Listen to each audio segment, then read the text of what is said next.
Hello दोस्तों, एक और शानदार वीडियो के साथ हमारे चैनल की ओर से आप सभी को स्वागत है। दोस्तों, क्या आपने कभी सोचा है कि खुशी कोई इनाम नहीं बल्कि एक हथियार हो सकती है। हमें बचपन से यही सिखाया गया है कि पहले सफलता हासिल करो फिर खुश हो जाना। लेकिन क्या होगा अगर सच्चाई इसके बिल्कुल उलट हो? क्या होगा अगर खुशी ही सफलता की शुरुआत हो? आज हम आपको लेकर चलने वाले हैं एक ऐसी यात्रा पर जो आपकी सोच की नींव को हिला देगी। हम बात कर रहे हैं उस किताब की जिसने दुनिया भर के लाखों लोगों की जिंदगी बदल दी है, द हैप्पीनेस एडवांटेज, जो शॉन अचोर ने लिखा है। इस किताब का सारांश को हम हिंदी में लेकर आए हैं, एक ऑडियो बुक स्क्रिप्ट के रूप में, जिसमें ना सिर्फ शब्द हैं बल्कि आत्मा है, भावना है और आपकी जिंदगी बदलने की ताकत है। हर अध्याय में छुपा है एक ऐसा रहस्य जो आपके दिमाग की दिशा को बदल सकता है। यह सिर्फ सुनने के लिए नहीं है, यह महसूस करने के लिए है। इसलिए इस वीडियो को अंत तक जरूर सुनिए, क्योंकि यह आपके सोचने, महसूस करने और जीने के तरीके को पूरी तरह बदल सकता है। अगर आप चाहते हैं कि आपकी सोच हमेशा पॉजिटिव दिशा में बहे, अगर आप अपने अंदर की ऊर्जा को फिर से जगाना चाहते हैं, तो अभी लाइक कीजिए, सब्सक्राइब कीजिए हमारे चैनल को और इस वीडियो को शेयर कीजिए उन लोगों के साथ जो एक नई शुरुआत की तलाश में हैं। अब समय है उस बदलाव की शुरुआत का, जो आपको सिर्फ सफलता की तरफ नहीं ले जाएगा, बल्कि आपको वो शक्ति देगा जिससे आप हर दिन को पूरी तरह जी सकें। तो आइए शुरुआत करते हैं उस सोच से जो आपको भीतर से आजाद कर सकती है।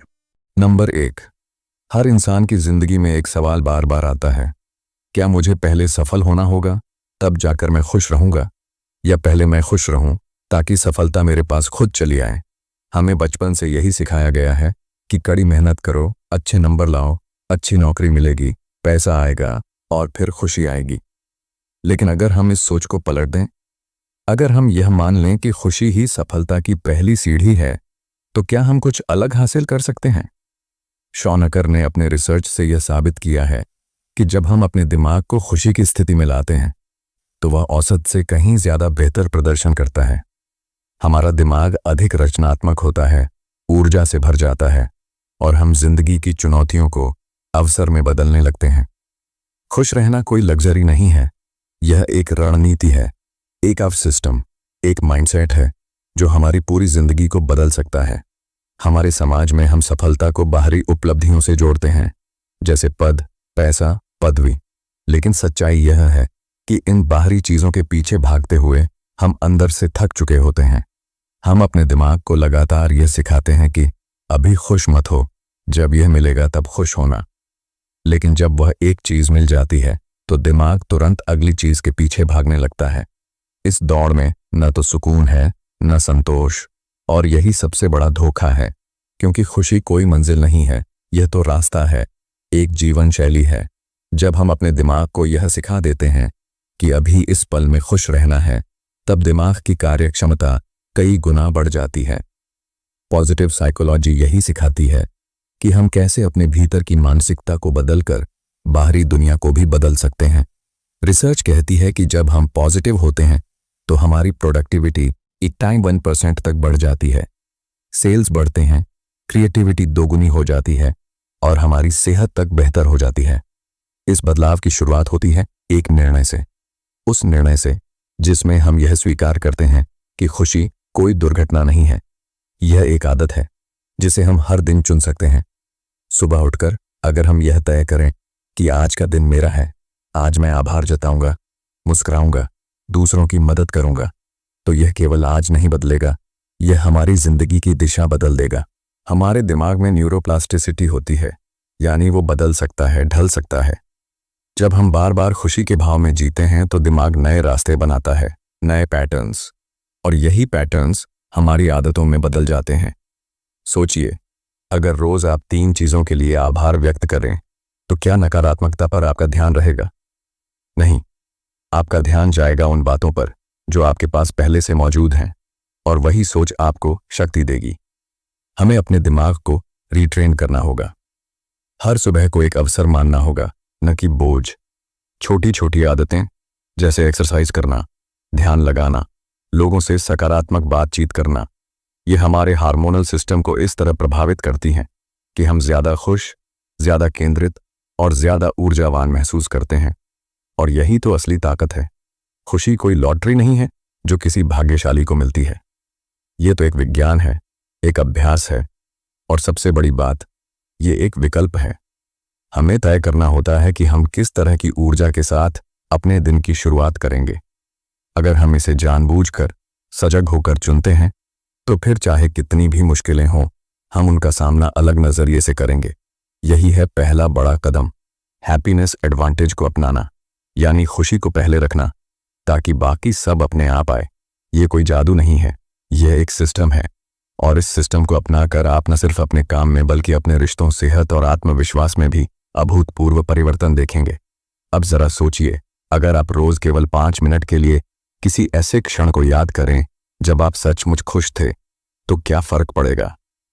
फर्क पड़ेगा। उस पल को दोबारा महसूस करने से आपके दिमाग में वही रासायनिक प्रक्रिया दोहराई जाती है जिससे आप फिर से उसी भाव में आ जाते हैं। यह विज्ञान है, और इस विज्ञान का सबसे सुंदर पक्ष यह है कि यह हर किसी के लिए उपलब्ध है।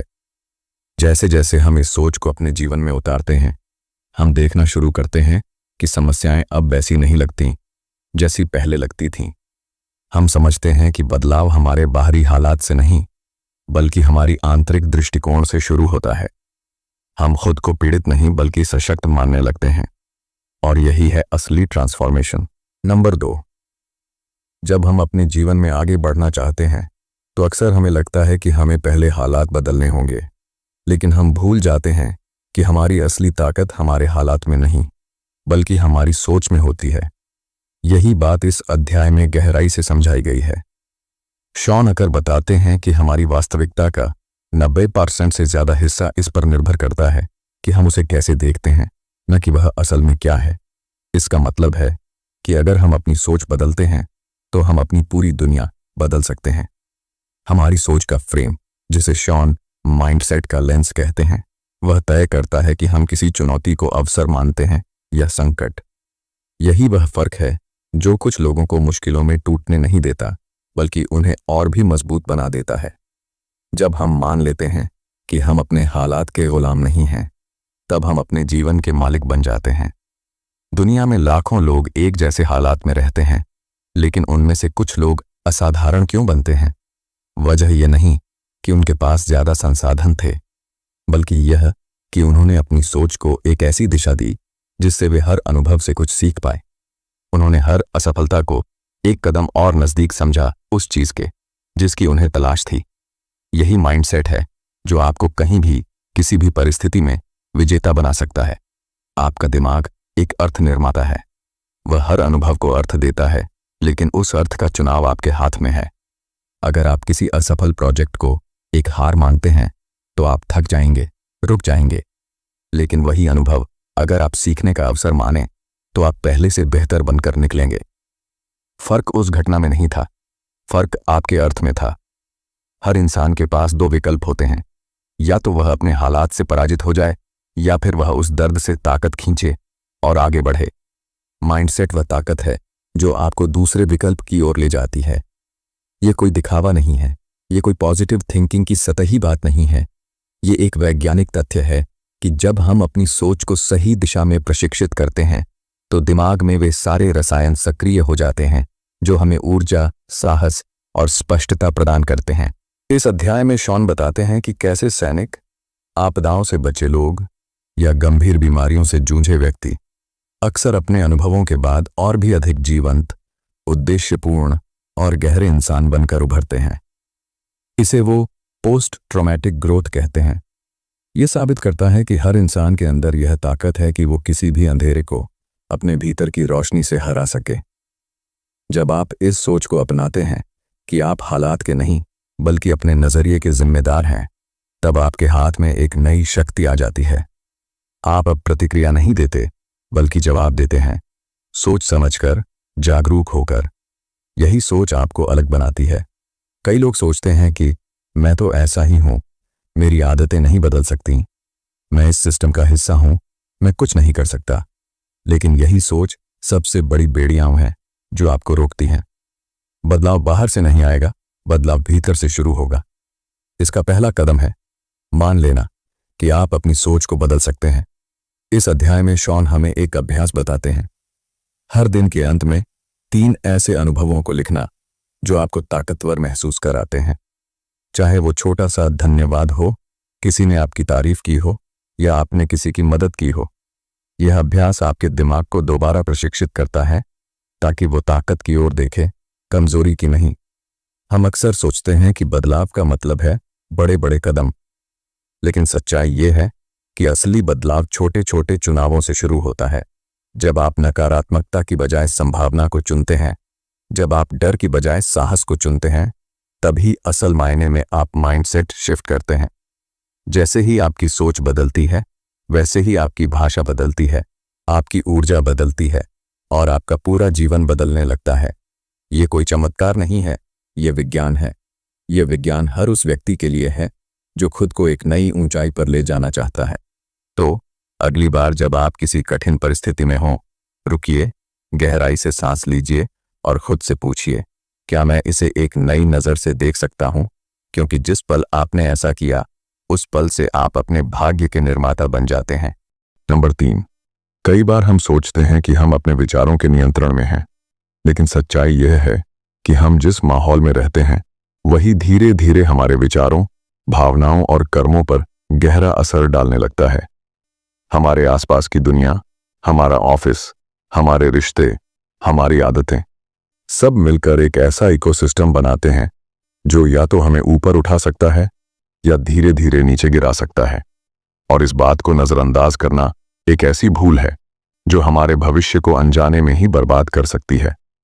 शॉन अकर बताते हैं कि हमारे पास एक शक्तिशाली उपकरण है जिससे हम अपने वातावरण को अपने पक्ष में मोड़ सकते हैं। हमारा फोकस, जिस चीज पर हम ध्यान देते हैं, वही चीज हमारे दिमाग में सबसे ज्यादा सक्रिय होती है। अगर आप हर दिन समाचारों की नकारात्मकता, लोगों की शिकायतों और अपने भीतर के डर पर ध्यान देते हैं, तो वही आपकी सोच बन जाएगा। लेकिन अगर आप जानबूझकर अपने ध्यान को उन चीजों पर केंद्रित करें जो प्रेरक हैं, सशक्त हैं, सुंदर हैं, तो आप अपने आसपास एक ऐसा मानसिक माहौल बना देंगे जो आपको आगे बढ़ाएगा। एक ऐसा सिद्धांत है जिसे शॉन टेटर टोट सिंड्रोम कहते हैं, जहां हम बहुत सी चीजों के बीच झूलते रहते हैं, ऊपर नीचे, सकारात्मकता और नकारात्मकता के बीच। लेकिन फर्क तब आता है जब हम जानबूझकर उस पलड़े को भारी करने लगते हैं जो हमें ऊपर उठाता है। कैसे? एक साधारण उदाहरण से समझिए। मान लीजिए आपने ऑफिस आते ही सबसे पहले किसी सहकर्मी की मदद की, किसी और के लिए दरवाजा खोला, एक सच्ची तारीफ की, तो वो पहला कार्य आपके दिन की दिशा तय कर देता है। यह एक छोटी शुरुआत होती है, लेकिन इसका प्रभाव पूरे दिन भर बना रहता है। हर दिन हमारे पास विकल्प होते हैं। हम तय करते हैं कि हम किन चीजों के साथ घुलना मिलना चाहते हैं। क्या हम उस नकारात्मक सहकर्मी के साथ बार बार बैठते हैं जो हर बात में दोष निकालता है, या हम उस व्यक्ति के पास जाते हैं जो मुस्कुराते हुए समाधान की बात करता है? यही छोटे छोटे चयन हैं जो धीरे धीरे हमारी सोच, हमारी ऊर्जा और हमारे परिणामों को तय करते हैं। हम सब जानते हैं कि विल पावर सीमित होता है।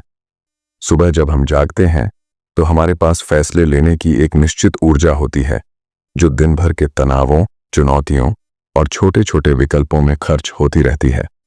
इसीलिए अगर आप अपने वातावरण को पहले से इस तरह सेट करें कि सही निर्णय लेना आसान हो जाए, तो आप उस विल पावर को बड़े कामों के लिए बचा सकते हैं। उदाहरण के लिए, अगर आप सुबह योग करना चाहते हैं तो रात को ही अपना मैट बिछाकर रखें। अगर आप हेल्दी खाना चाहते हैं तो जंक फूड को अपनी पहुंच से दूर कर दें। ये छोटे बदलाव आपके निर्णयों को आसान बना देते हैं। यह अध्याय एक सशक्त बात कहता है, बदलाव आपके अंदर नहीं, आपके आसपास भी होना चाहिए। अगर आप अपने जीवन को ऊपर उठाना चाहते हैं तो अपने वातावरण को ऐसे तैयार कीजिए कि वह आपको नीचे खींचने की बजाय ऊपर धकेले। ऐसे लोगों से मिलिए जो आगे बढ़ने की बात करते हैं। ऐसी किताबें पढ़िए जो आपको सोचने पर मजबूर करें। ऐसे कमरे में बैठिए जहां आपकी ऊर्जा बढ़ती है, कम नहीं होती। यह भी ध्यान देने वाली बात है कि आपकी भाषा भी आपके वातावरण का हिस्सा बन जाती है। अगर आप हर समय शिकायत करते हैं तो आप एक ऐसा वातावरण बना रहे हैं जहां नकारात्मकता पनपती है। लेकिन अगर आप समस्या को चुनौती कहने लगें, दिक्कत को सीखने का मौका, तो आप अपने शब्दों से ही अपने आसपास एक नया माहौल बना रहे होते हैं। शॉन यह भी बताते हैं कि हमारे पास सामाजिक स्क्रिप्ट्स होती है, यानी वो बातों और प्रतिक्रियाओं के पैटर्न्स जो हम रोज इस्तेमाल करते हैं। अगर आप इन्हें बदल दें तो आप न सिर्फ खुद को बल्कि दूसरों को भी बदल सकते हैं। जब कोई कहे मेरी तो किस्मत ही खराब है, तो आप कह सकते हैं या शायद अभी एक नई शुरुआत हो रही है। ऐसे वाक्य एक नए माइंडसेट की शुरुआत होते हैं। सबसे जरूरी बात यह है कि आप अपने वातावरण को इरादतन आकार दें, क्योंकि अगर आप इसे खुद नहीं गढ़ेंगे तो यह आपको वैसे ही गढ़ देगा जैसे दुनिया चाहती है, और वह हमेशा आपके हित में नहीं होता। तो अगली बार जब आप अपने दिन की शुरुआत करें, एक नजर डालिए अपने आसपास। क्या यह माहौल आपको बढ़ने दे रहा है या घुटने पर मजबूर कर रहा है?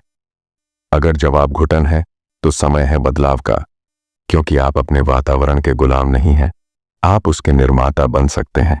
नंबर 4, हर इंसान किसी न किसी बदलाव की तलाश में होता है। कोई बेहतर सेहत चाहता है, कोई बेहतर करियर, कोई गहरे रिश्ते, कोई मन की शांति। लेकिन जब बात आती है बदलाव की शुरुआत करने की, तो ज्यादातर लोग एक ही गलती करते हैं। वो बहुत बड़ा कदम उठाने की सोचते हैं, जैसे कोई कहे अब से मैं रोज 3 घंटे एक्सरसाइज करूंगा, या अब मैं कभी भी सोशल मीडिया नहीं चलाऊंगा। और फिर कुछ दिन बाद वही लोग थककर हार मान लेते हैं और सोचते हैं कि शायद वो बदल ही नहीं सकते। लेकिन सच्चाई इससे बिल्कुल अलग है।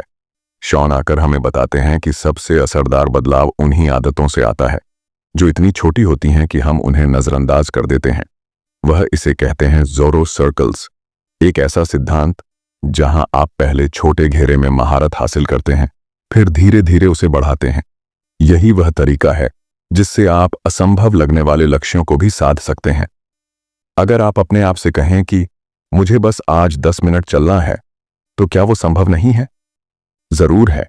और जब आप आज वो करते हैं तो कल आपके अंदर खुद ब खुद यह इच्छा आएगी कि आप 12 मिनट चलें, और फिर यही 10-10 मिनट एक दिन आदत बन जाते हैं।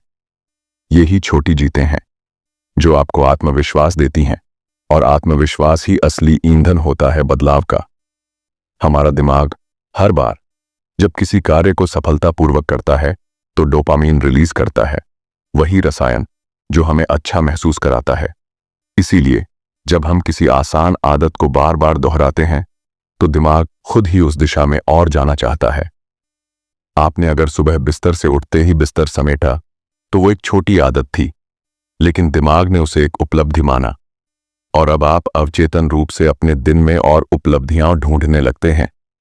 लेकिन हम खुद से ज्यादा उम्मीदें लगाकर खुद को ही तोड़ देते हैं।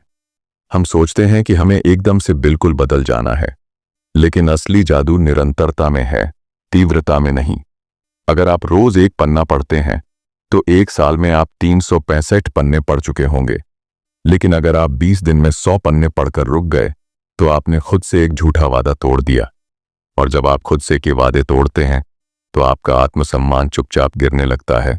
लेखक बताते हैं कि अगर आप किसी आदत को स्थायी बनाना चाहते हैं तो सबसे जरूरी है कि आप उस आदत की एंट्री पॉइंट को आसान बनाएं और फ्रिक्शन को कम करें। यानी अगर आप ध्यान लगाना चाहते हैं तो अपना ध्यान ऐप फोन की होम स्क्रीन पर रखें। अगर आप जिम जाना चाहते हैं तो जूते दरवाजे के पास रखें। जितना आसान आप शुरुआत करेंगे उतना ज्यादा आप दोहराव कर पाएंगे, और दोहराव ही एक नई आदत की शुरुआत है।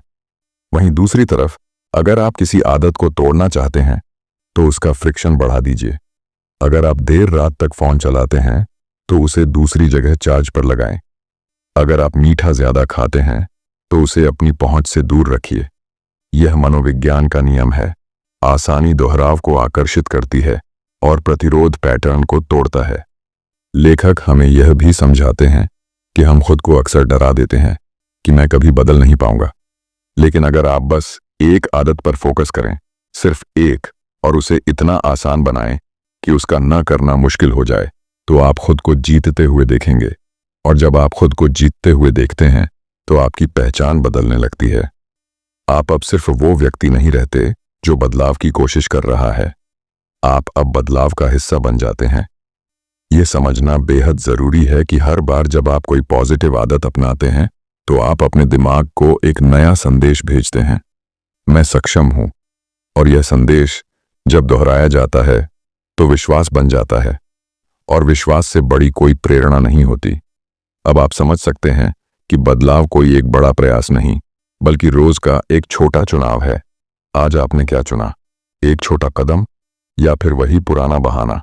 याद रखिए, हर बार जब आप एक छोटा बदलाव करते हैं तो आप उस विशाल चट्टान को भी हिला सकते हैं जिसे आपने अब तक अटल माना था। नंबर 5, जब जिंदगी हमें चुनौती देती है तो दो ही रास्ते होते हैं, या तो हम लड़ें या फिर झुक जाएं। लेकिन क्या आपने कभी सोचा है कि मुश्किल हालात भी हमारे लिए मौके लेकर आते हैं? ज्यादातर लोग सोचते हैं कि पॉजिटिव माइंडसेट का मतलब है बुरी चीजों से मुंह मोड़ लेना या हर हाल में सब अच्छा है जैसा दिखावा करना। लेकिन सच तो यह है कि पॉजिटिव सोच यथार्थ से भागना नहीं है, यह उस यथार्थ को देखने की एक नई दृष्टि है जिसमें हर कठिनाई के भीतर एक संभावना छिपी होती है। लेखक हमें सिखाते हैं कि हर इंसान के पास एक मानसिक पाठ होता है, एक रास्ता जो उसके विचारों और निर्णयों की दिशा तय करता है। जब कोई व्यक्ति असफलता झेलता है तो उसका दिमाग या तो उसे एक स्थायी हार मान लेता है या फिर उसे अस्थायी मानकर उससे बाहर निकलने की योजना बनाता है। फर्क वहीं से शुरू होता है, वह सोच जो या तो आपको रोकती है या आपको उठाती है। हमारी परफॉर्मेंस का सीधा संबंध हमारे माइंडसेट से होता है। जब हम किसी कार्य में यह मानकर जाते हैं कि मैं कर सकता हूं, तो हमारा दिमाग रिसोर्सेज ढूंढने लगता है, समाधान खोजता है और हार के बावजूद कोशिश करता रहता है। वहीं अगर हम पहले से ही मान लें कि मैं तो विफल हो जाऊंगा, तो दिमाग अपनी शक्ति का उपयोग ही नहीं करता।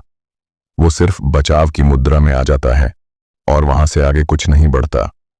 एक बेहद महत्वपूर्ण रिसर्च यह दर्शाती है कि जब लोग किसी समस्या को एक चुनौती के रूप में देखते हैं तो उनका हार्मोनल रिस्पॉन्स अलग होता है।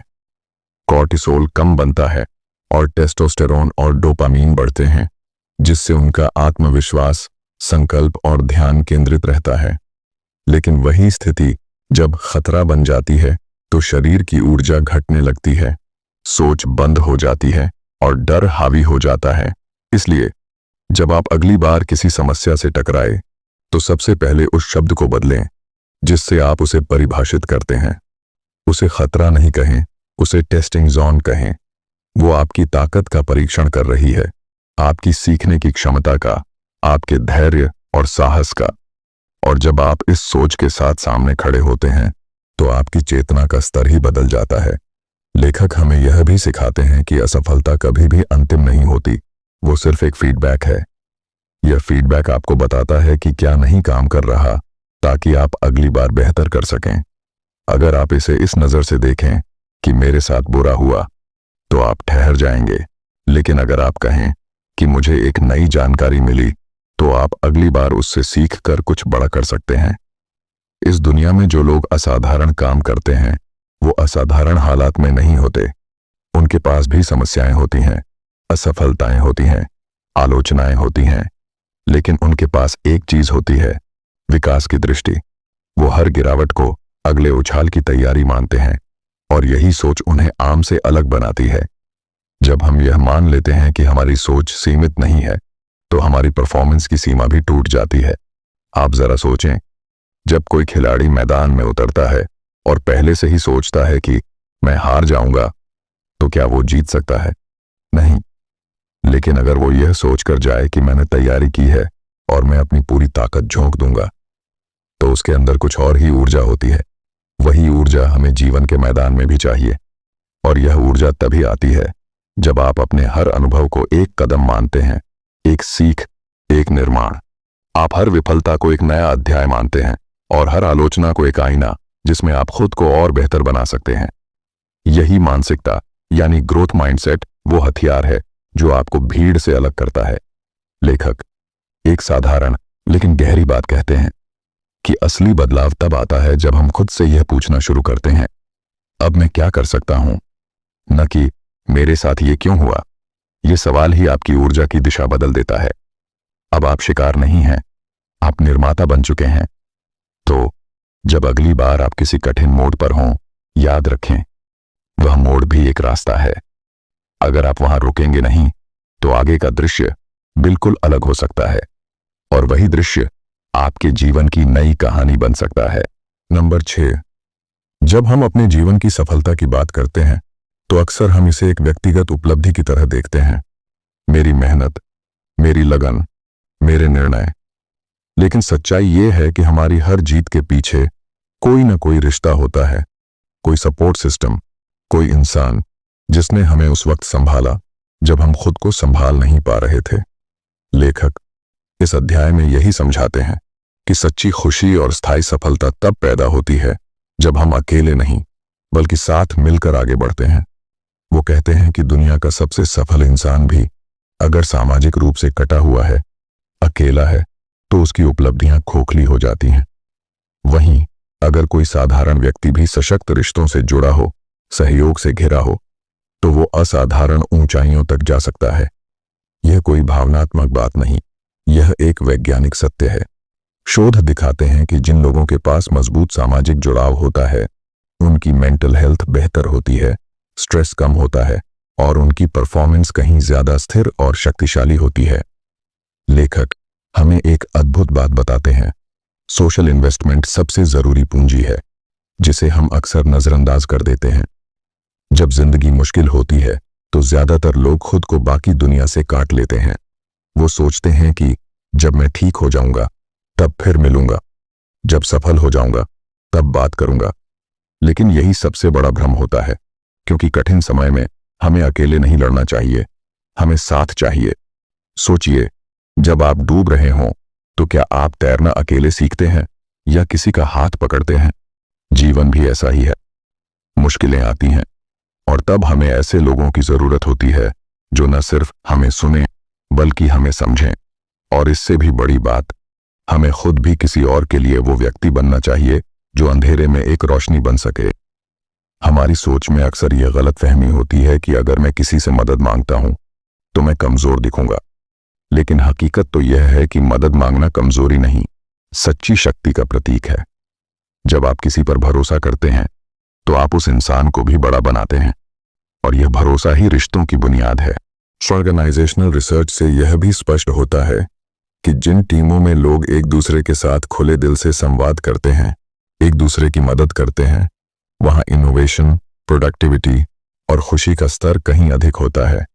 लेकिन जहां प्रतिस्पर्धा जरूरत से ज्यादा हो और सहयोग की भावना कम हो, वहां धीरे धीरे एक दूसरे से कटाव और असुरक्षा पनपती है। इसीलिए चाहे आप लीडर हों या टीम मेंबर, एक बात हमेशा याद रखें, अगर आप दूसरों की मदद करते हैं तो आप खुद को ऊपर उठा रहे होते हैं। लेखक हमें एक सरल लेकिन शक्तिशाली अभ्यास बताते हैं। हर दिन किसी एक व्यक्ति को एक पॉजिटिव मैसेज भेजिए, कोई तारीफ, कोई आभार, कोई सच्ची बात जो आपने उनके बारे में महसूस की हो। ये छोटा सा कदम सिर्फ सामने वाले को ही नहीं बल्कि आपको भी भीतर से मजबूत बनाता है। यह हमारे मस्तिष्क में ऑक्सीटोसिन नामक हार्मोन को सक्रिय करता है, जो जुड़ाव और विश्वास की भावना बढ़ाता है। और याद रखिए, रिश्ते सिर्फ बातें करने से नहीं बनते, वो सुनने से बनते हैं।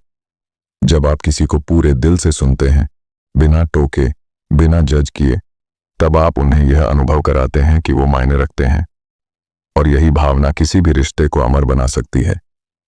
लेखक एक और अहम बात पर जोर देते हैं कि हमारी सफलता और खुशी दोनों का सीधा संबंध इस बात से है कि हम अपनी टीम, अपने परिवार, अपने दोस्तों के साथ कैसा व्यवहार करते हैं। क्या हम सिर्फ अपने लक्ष्य में डूबे रहते हैं या हम उन लोगों के साथ ईमानदारी से खड़े होते हैं जो हमारी जिंदगी में शामिल हैं। जो लोग दूसरों को ऊपर उठाते हैं वही खुद सबसे ऊपर जाते हैं। अब सवाल ये नहीं है कि मुझे क्या चाहिए, असली सवाल ये है मैं किसे अपना बना रहा हूं, क्योंकि आपका नेटवर्क ही आपका नेटवर्क है, और सबसे पवित्र नेटवर्क वही होता है जो दिल से जुड़ा हो, जहां ना कोई मुखौटा हो, ना कोई स्वार्थ। तो अब जब आप अपने जीवन की दिशा तय कर रहे हों, एक बार यह जरूर पूछिए, मैं किन लोगों के साथ चल रहा हूं?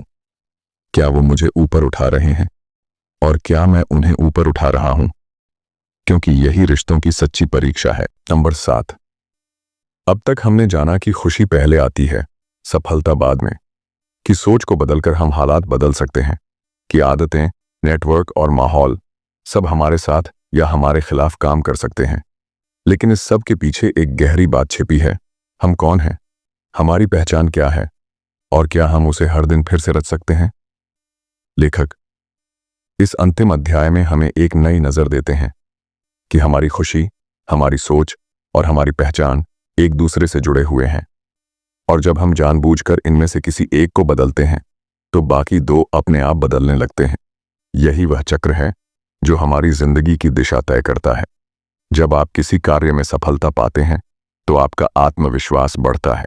फिर आप अगली बार ज्यादा आत्मविश्वास के साथ उस कार्य को दोहराते हैं, और हर बार जब आप खुद को अच्छा करते हुए देखते हैं तो आपकी पहचान धीरे धीरे बदलने लगती है। अब आप सिर्फ वह इंसान नहीं होते जो कुछ करता है, अब आप वह बन जाते हैं जो कुछ है। जैसे आप अब कहने लगते हैं, मैं एक हेल्दी इंसान हूं, मैं पॉजिटिव सोचता हूं, मैं रुकता नहीं, सीखता हूं। लेकिन अगर यही प्रक्रिया उल्टी चले, अगर आप बार बार असफल हों, हतोत्साहित हों या दूसरों से तुलना करके खुद को कम आंकें, तो आप धीरे धीरे एक ऐसी पहचान बना लेते हैं जो आपको सीमित कर देती है। आप खुद से कहने लगते हैं, मैं कमजोर हूं, मैं लायक नहीं हूं, मेरे साथ कभी अच्छा नहीं होता। और यहीं से वो मानसिक दीवार खड़ी हो जाती है जो आपकी असली क्षमता को रोक देती है। यही कारण है कि शॉन बार बार इस बात पर जोर देते हैं, अपने शब्दों पर ध्यान दो, क्योंकि आप जो खुद से कहते हैं वही आपकी मानसिकता बन जाती है, और जो मानसिकता बन जाती है वही आपकी पहचान का आधार बनती है। अगर आप हर सुबह उठकर सिर्फ एक बात खुद से कहें, मैं एक सीखने वाला व्यक्ति हूं, तो यह वाक्य अकेले आपके पूरे दिन की दिशा बदल सकता है। इस अध्याय में लेखक हमें एक अभ्यास सुझाते हैं, प्राइमिंग, यानी आप अपने दिमाग को पहले से तैयार करें उस भावना, उस सोच और उस पहचान के लिए जिसे आप जीना चाहते हैं। अगर आप दिन की शुरुआत ही इस विचार से करें कि आज मैं समाधान पर ध्यान दूंगा, तो दिन भर आप उसी लेंस से दुनिया को देखेंगे। और बार बार जब आप इस विचार को दोहराते हैं तो यह सिर्फ विचार नहीं रहता, यह आपकी सोच और फिर आपकी पहचान बन जाता है। हम अक्सर यह भूल जाते हैं कि हमारी भावनाएं हमारे भीतर से आती हैं, बाहर से नहीं। कोई घटना, कोई व्यक्ति, कोई परिस्थिति, ये सब सिर्फ ट्रिगर होते हैं। असली प्रतिक्रिया हमारे भीतर होती है, और अगर हम इस प्रतिक्रिया को नियंत्रित करना सीख लें तो हम अपनी भावनाओं के गुलाम नहीं, उनके मालिक बन सकते हैं। लेखक कहते हैं कि असली हैप्पीनेस एडवांटेज यही है कि जब आप खुशी को अपनी पहचान बना लेते हैं तो आप सिर्फ बेहतर परफॉर्म नहीं करते, आप दूसरों को भी ऊपर उठाने लगते हैं। आप किसी ऑफिस के कर्मचारी नहीं रह जाते, आप उस जगह की ऊर्जा बन जाते हैं। आप किसी परिवार के सदस्य नहीं रह जाते, आप उस घर का विश्वास बन जाते हैं। और आप खुद के लिए सिर्फ सपने नहीं देखते, आप दूसरों के लिए भी एक उम्मीद बन जाते हैं। अब जरा सोचिए, अगर आप अपने जीवन को फिर से डिजाइन कर सकें तो आप कैसा बनना चाहेंगे? वो व्यक्ति जो हर छोटी चीज पर टूट जाता है, या वो जो हर चुनौती में सीख ढूंढता है? वो इंसान जो सिर्फ दूसरों को देखकर चलता है, या वो जो अपनी रोशनी खुद बनाता है? चुनाव हमेशा आपके हाथ में है, और सबसे अच्छी बात यह है कि इस चुनाव को आप हर दिन, हर सुबह, हर क्षण दोबारा कर सकते हैं। लेखक कहते हैं कि जब आप अपनी पहचान को इस विचार पर टिकाते हैं कि मैं एक निर्माणशील व्यक्ति हूं, तो आप स्थायी परिवर्तन की ओर बढ़ते हैं। अब आपकी खुशी किसी परिणाम पर निर्भर नहीं होती, वह आपकी प्रक्रिया का हिस्सा बन जाती है। और जब खुशी प्रक्रिया में आ जाए तो जीवन खुद एक आनंद बन जाता है। इस अध्याय का सार यही है कि हम सिर्फ बाहरी जीत नहीं चाहते, हम भीतर से मजबूत होना चाहते हैं। और वह ताकत आती है जब हम जानबूझकर, सोच समझकर बार बार यह तय करते हैं कि हम कौन हैं। हम हर दिन अपने भीतर के उस व्यक्ति को पोषण देते हैं जो डर के पार जाकर जीना चाहता है। और यही वो यात्रा है जिसे हम हैप्पीनेस एडवांटेज कहते हैं।